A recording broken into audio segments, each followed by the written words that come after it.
Good morning, faculty and students. Today we are presenting our senior project on brazing work cell design and simulation. We are team number 4, section B, and I would like to present the rest of the team. Rifaf Alam, Kiara Coolin, Dustin Hodge, Bryant Vieira, and our project advisor is Dr. Ellipse Mesian. Throughout our presentation, we will be discussing these topics. Before we begin, I would like to give some background on the company Yinlin TDI Thermodynamics. They were established in 1958, currently have 4 locations in the United States, and they manufacture heat exchangers, oil coolers, filter modules, EGR modules, engine brake systems, and aluminum casting. We visited the location in Ontario for senior project. Project description.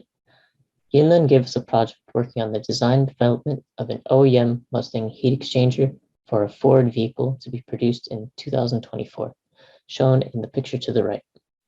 They wanted us to design fixturing for torch brazing operations compatible with the equipment that they already own to save cost.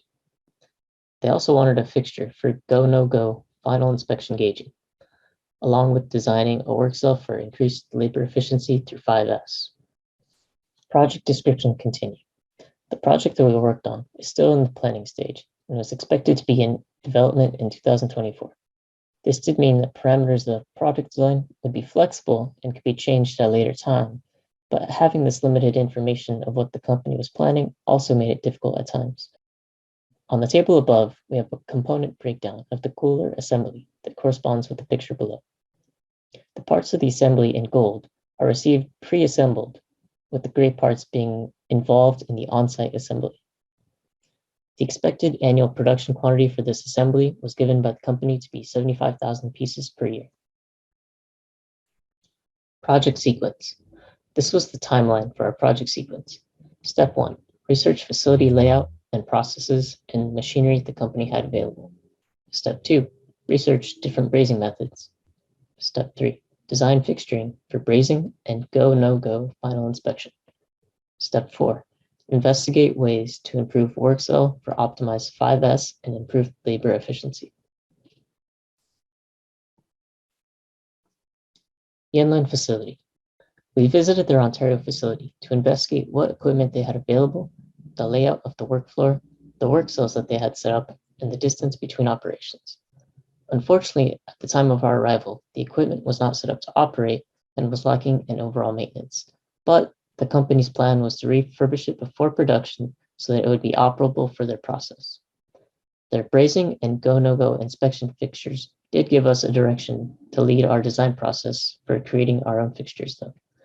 We planned to model the brazing workstation with our part designs that would allow us to see the clearances between the automated pathway of their equipment and the fixture position. Continuing on with the project, we came across some issues on deciding what brazing method to use.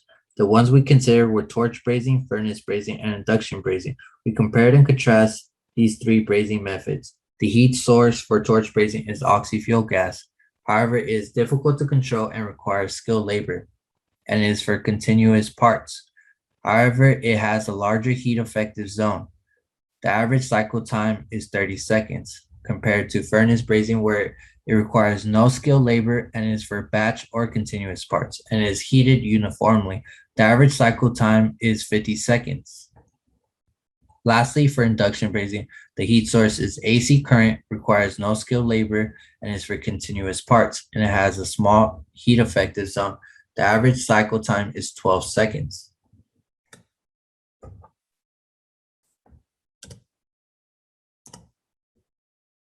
We then began to compare torch brazing and induction because the company already had these equipment for torch brazing.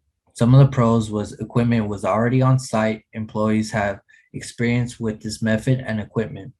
Some of the cons was slow production, fumes require proper ventilation, equipment was 10 years old, and longer heating time with more exposure to oxidation.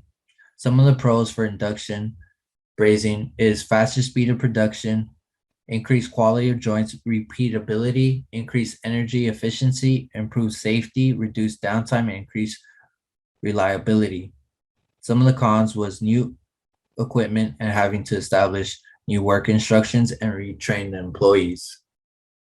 At this point in the project, the company did not have a finalized cooler design for their assembly, so they sent us two versions that they had up for consideration.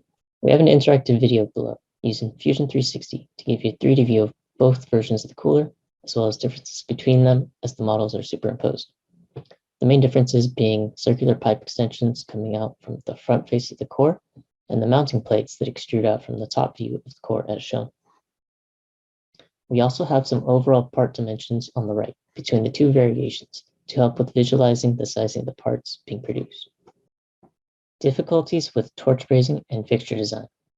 Shown to the right is their torch brazing machine that would cycle forward and back to apply even heating to create a bond between the assembly parts and the preforms. Our initial approach to the project was to provide what the company requested, a fixture design for the part that would be compatible with their current equipment. This posed some challenges, both in design and in creating a time-efficient cycle time that could be done with one worker. The reason was that the part geometry would require two brazing operations due to the different elevations of the brazing locations. We considered that we could design a fixture to have an adjustable height so that both brazings could be done with one setup.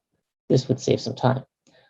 Although it sounded like a good idea, we decided to try a different approach instead by changing the brazing method to one that would allow us to perform the two brazing operations simultaneously. When designing the fixturing, we wanted the setup to be quick, easy, and clean. One of the lean elements we used was a concept known as poka-yoke. Poka-yoke is a technique to error-proof a process. We would do this by ensuring that our parts must be in the proper locations for the braze to take place.